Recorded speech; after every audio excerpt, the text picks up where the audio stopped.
Dakta Radio, bijak dan cerdas. Rekan Dakta, persoalan sampah bakal menjadi bom waktu, khususnya di TPST Bantar Gebang. TPST milik Pemprov DKI ini masih didominasi sampah plastik. Ini juga harus diselesaikan oleh pemerintah mengingat sampah plastik itu tidak bisa terurai. Kita akan berbincang bersama dengan Ketua Yayasan Pendidikan Lingkungan Hidup dan Persampahan Indonesia, YPLHPI, Bagong Sunyoto. Dakta Radio, bijak dan cerdas. Assalamualaikum warahmatullahi wabarakatuh, Pak Bagong Sunyoto. Waalaikumsalam warahmatullahi wabarakatuh. Kabar sehat ya, Pak ya? Alhamdulillah sehat. Baik, alhamdulillah. Pak Bagong, ini kan berkaitan dengan isu ya, terkait dengan sampah plastik di TPST Bantar Gebang yang memang ini masih didominasi di sana. Dan juga ini menjadi perhatian, Pak, berkaitan dengan sampah plastik. Seperti apa yang memang Bapak temukan ini di TPST Bantar Gebang berkaitan dengan sampah-sampah plastik yang memang masih didominasi di sana, Pak? Iya, kalau sampah organik kan terurai ya, mudah terurai gitu. Yeah. Jadi ini yang mendominasi sekarang ini adalah sampah plastik konvensional. Ya porsinya mungkin menurut simulasi tahun 2017 itu sekitar 33%, PET-nya ya botol mineral itu ada sekitar 2% itu. Jadi plastiknya 35% gitu berdasarkan data dari Dinas Lingkungan Hidup Provinsi DKI Jakarta. Nah sekarang sampah yang masuk ke Bantar Gebang ini sejak 4-5 tahun yang lalu itu mengalami peningkatan. Jadi sampah yang dibuang ke Bantar Gebang itu peningkatannya dari 2 juta ya ton ya per tahun. Ini sekarang 2.700.000 ton per tahun. Jadi yang sekarang sampah yang dibuang ke TPA Bantar Gebang itu 7.500 sampai 7.800 ton per hari. Diangkut oleh 1.300 truk sampah. Betul. Jadi itu operasionalnya itu 24 jam full gitu. Nah, bahkan ketinggiannya itu rata-rata udah 40-50 meter dari permukaan. Jadi semakin tinggi gitu. Jadi gunung-gunungnya juga semakin banyak. Di sana ada 4 titik buang, hampir semuanya itu penuh dah, luar biasa penuh. Dan mayoritas itu memang sampah plastik konvensional gitu. Baik. Terkait dengan sampah plastik ini kan juga menjadi incaran pemulung di TPST Bantar Gebang ya, Pak. Ini juga tidak bisa mengurai ya berkaitan dengan sampah yang ada di sana ya. Jadi perlu disampaikan kepada semuanya pendengar Radio Dakta bahwa plastik konvensional itu ciri-cirinya itu halus ya, tahan lama, harga murah gitu karena memang dia dibikin dari fosil minyak bumi gitu. Jadi selama minyak bumi ada, saya kira plastik konvensional itu sangat dibutuhkan gitu. Dan pemulung juga senang gitu. Terus kemudian organisasi pendamping pemulung, asosiasi, kemudian beberapa perusahaan besar itu memang teknologinya itu masih menggunakan yang konvensional ini. Jadi kita memang pemerintah Indonesia juga PBB juga menyatakan perang terhadap sampah plastik ini. Karena Indonesia ini dinyatakan sebagai pencemar sampah plastik terbesar kedua di dunia itu di laut ya sampah kita itu plastik itu. Nah data-data ini sifatnya itu hanya simulasi menurut saya gitu. Jadi kita dan di dunia ini kekurangan ya yang paling serius adalah kekurangan data faktual berdasarkan lapangan gitu.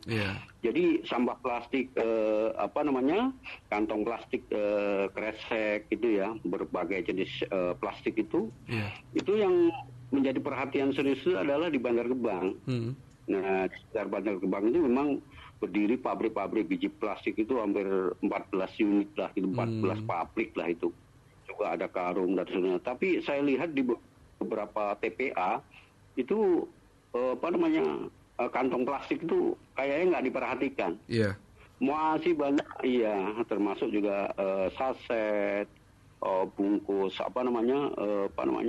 mie instan. Jadi bungkus-bungkus yang sifatnya plastik multi layer itu juga nggak dimanfaatkan sehingga menumpuk gitu. Yeah. Jadi ini sampah tidak mudah terurai. Ada yang mengatakan para ahli itu ratusan hingga ribuan tahun untuk bisa terurai. Betul. Makanya kalau tidak ada pola ya pemikiran untuk merubah desain, merubah bahan baku plastik-plastik yang ramah lingkungan, ini saya kira akan jadi beban tersendiri. Yeah. Ya, ini contohnya saya tadi dengan anak-anak Fakultas Kedokteran Universitas Indonesia itu tadi bikin film, ya, mendampingi, dan ternyata memang luar biasa. Ini sebetulnya plastik konvensional ini bagian dari sirkuler ekonomi. Jadi itu potensinya memang luar biasa. Cuma masalahnya plastik-plastik yang nggak diambil sama pemulung itu kan jadi masalah. Jadi sekarang Banjar Gebang itu luar biasa bebannya gitu. Nah, kita berpikir kenapa kita tidak mulai ke arah yang bersifat biodegradable gitu, yang mudah terurai dan yang bersifat compostable gitu. Jadi compostable itu artinya ya mudah terurai lah. Kalau secara singkatnya disebutnya bioplastik gitu. Memang itu sudah ada mulai gerakan-gerakan yang ke arah yang produk memanfaatkan yang ramah lingkungan ya, bioplastik lah gitu. Juga kalau yang bioplastik itu umurnya 3 bulanan itu langsung terurai. Kemudian ada satu lagi jenis plastik yang sifatnya oxo ya. Oxo biodegradable itu bisa 2-5 tahun. Jadi sebenarnya pemulung juga masih bisa memanfaatkan. Jadi itu berdasarkan pengujian secara ilmiah itu hasil akhirnya itu ramah lingkungan atau return to earth gitu. Jadi ada 3 jenis plastik ya. Itu nanti tetap akan berjalan gitu. Jadi ada plastik konvensional yang tidak mudah terurai tapi sangat dicintai oleh pemulung, oleh kelapa, oleh asosiasi dan juga sejumlah produsen atau corporate yang memang menghasilkan itu teknologinya. Terus kedua itu yang bioplastik tadi porsinya masih kecil itu di dunia juga porsinya masih kecil. Tapi di belakangnya juga ada perusahaan-perusahaan pendukungnya gitu, terutama dari negara-negara Amerika, Eropa kayak gitu. Terus kemudian ada yang ketiga itu oxo biodegradable itu. Itu artinya ada ini ya, ada bahan tambahannya lah katakan gitu. Tapi itu kayak oxo itu juga menggunakan standar untuk pengujiannya, itu ada standar guide-nya itu untuk melakukan testingnya itu. Jadi yang kita pikirkan adalah pemerintah itu harus memberi porsi peluang kepada semua produsen itu. Dan saya kira itu ada kecenderungan sekarang itu memang arahnya ke bioplastik.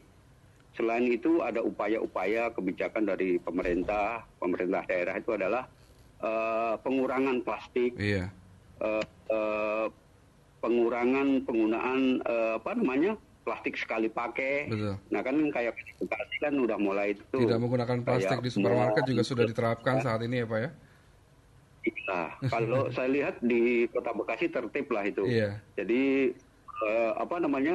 kayak minimarket kayak gitu sudah nggak melayani penggunaan plastik itu. Jadi memang lebih bagus kalau dari rumah itu udah membawa kantong sendiri gitu. Cuma masalahnya pasar-pasar tradisional tuh masih pasar tradisional masih. Jadi memang ini gerakan ini bersifat solutif harus memberikan ini gitu hasil yang atau solusi yang signifikan gitu.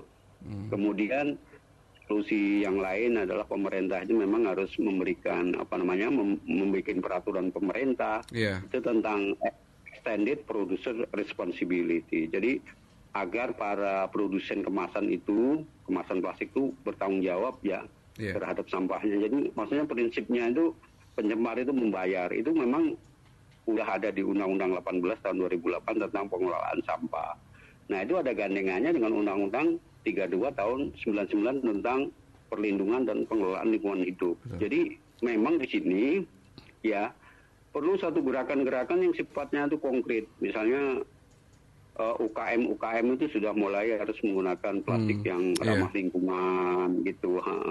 Jadi bukan hanya sifatnya pengurangan aja atau pelarangan, tapi sudah mulai mendesain produk-produk yang dari proses awalnya, bahan bakunya, prosesnya, produknya itu ramah lingkungan dan juga ramah kesehatan. Tentunya ramah kesehatan gitu. Baik. Jadi masyarakat juga harus paham benar ya mengenai penggunaan sampah-sampah plastik ini supaya tidak lagi digunakan, seperti misalnya tumbler begitu ya Pak ya, di sekolah-sekolah ataupun juga masyarakat menggunakan tumbler agar plastik ini tidak ada begitu di TPST Bantar Gebang. Iya, plastik itu akan tetap karena plastiknya digunakan untuk mengemas dokumen-dokumen penting, itu yang juga yang tahan lama, itu yang konvensional pun juga masih jalan terus yang bioplastik jalan, yang okso tadi sudah mulai jalan. Jadi kayaknya tiga jenis tadi itu berjalan. Cuma memang kita harus mulai lebih bijaksana lah gitu. Penggunaan plastiknya itu mulai harus ada pengurangan gitu. Nah, itu tentu di area teknisnya itu pemerintah daerah lah itu. Jadi seperti saya kata contoh tadi, Kota Bekasi atau beberapa kota itu yang sudah tidak membolehkan melayani itu kemasan plastik itu ya salah satu cara untuk solusi untuk mengurangi sampah plastik gitu.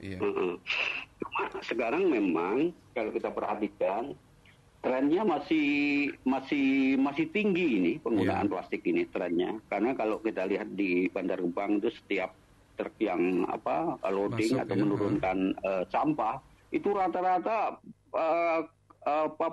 kemasan plastiknya itu, plastik kemasan itu kayak kresek, kayak apa yang sifatnya kemasan itu masih banyak, luar biasa gitu. Terus kemudian di TPA lain misalnya Sumur Batu punyanya Kota Bekasi, Burangkeng, Jalupang, Kerawang itu malah nggak terurus itu plastik-plastik yang konvensional itu. Akibatnya apa? Dia lari ke lahan kosong, lari ke drainase, terus lari ke sungai, ke Laut Jawa lah itulah. Jadi itu jadi satu beban tersendiri terhadap lingkungan, dan ujungnya nanti jadi mikroplastik lah gitu. Mikroplastik terus dimakan sama ikan. Nah, ikannya itu kita makan. Nah, akhirnya kita juga ikut makan plastik juga itu. Artinya memang perlu ada perhatian serius dari pemerintah maupun juga masyarakat ya Pak ya, untuk menanggulangi sampah plastik ini. Sampah itu bareng-bareng lah, sampah itu bareng-bareng. Jadi pemerintah, dunia usaha, terus masyarakat dan dunia usaha sekarang sedang ada sejumlah perusahaan yang sanggup untuk melakukan pengurangan, ada yang lain itu sanggup untuk mendesain dan memproduksi yang bioplastik tadi gitu. Tapi sementara ada kelompok yang plastik konvensional itu dia tetap bertahan. Tapi demi untuk masa depan lingkungan kita, masa depan kesehatan kita, memang kita mulai harus ke arah yang ramah lingkungan tadi. Itu. Baik, Pak Bagong, mungkin terakhir apa yang ingin disampaikan kepada masyarakat maupun juga pemerintah ini berkaitan dengan banyaknya sampah-sampah konvensional di TPA ya, seperti halnya di TPA. Bukan hanya di TPA, bukan hanya di TPA sekarang nih. Bukan hanya di TPA, di pinggir-pinggir TPA liar itu juga banyak sekali sampah konvensional. terus kemudian dibuang di pinggir-pinggir jalan karena tidak ada sarana prasarana pengumpulan atau penampungan sampah itu, terutama untuk Jabodetabek deh. Jabodetabek itu metropolitan, juga kota-kota besar. Saya lihat juga di Jawa, kota-kota kecil itu juga kewalahan. Banyak ya. Ya, sekarang kita lihat kasus yang lagi rame nih, Sari Mukti ya di Bandung Barat, itu udah kewalahan. Terus kemudian TPA Burangkeng itu sudah kewalahan, amburadul itu ya longsor itu udah nutup ini. Kemudian Sumur Batu. Jadi hampir semua posisi kita ini menunjukkan bahwa pemerintah daerah belum serius menangani sampah. Nah, jadi salah satu indikasinya adalah sampah plastik konvensional itu ditemukan di mana-mana, bukan hanya di TPA, Bung, bukan hanya di TPA. Jadi saya ingin saudara-saudara kita semua, ya warga masyarakat kita mulai bijaksana untuk mengurangi penggunaan plastik. Nah ini saya kasih contoh ya, kalau kita belanja itu ya, kita kan selalu pengen dibungkus satu itu pakai plastik ini, kayak gorengan juga begitu kan. Nah sekarang gorengan itu sudah nggak pakai plastik lagi, seharusnya pakai kertas bungkusnya. Kan teman-teman itu yang kantongnya tipis kan sering beli gorengan ya. Tahu sendiri, sendiri gitu. Jadi banyak plastiknya. Ya cobalah mulai bijaksana lah gitu. Ya kita mulai bisa dari rumah gitu. Mulai dari rumah, dari sekolah-sekolah gitu. Jadi kita bukan hanya mengumpulkan, bisa menggunakan plastik secara bijaksana dan mulai beralih ke kertas. Jadi tapi nanti kertas kalau kita fokus semua, kertas juga bermasalah juga gitu. Jadi semua itu harus bijaksana lah, sesuai dengan kebutuhan kita. Jadi jangan berlebihan lah gitu. Iya. Baik, mudah-mudahan pemerintah maupun juga masyarakat ini mencermati ya berkaitan dengan sampah-sampah konvensional ya, maupun juga sampah plastik konvensional ya, Pak Bagong ya. Iya, ini perlu saya sampaikan. Kementerian Perindustrian kemarin itu kan tanggal 6 itu kan membahas mengenai SNI, kemasan plastik mudah terurai untuk makanan dan non makanan. Jadi sekarang itu Kementerian Perindustrian ya membutuhkan masukan ya dari masyarakat, dari lembaga-lembaga yang mengurusin sampah, asosiasi, memberi masukan lah itu supaya SNI-nya nanti jadi mengakomodasi berbagai pihak dan itu manfaatnya ke depan besar gitu. Baik, Pak Bagong, terima kasih sudah berbincang bersama Dakta, Pak ya.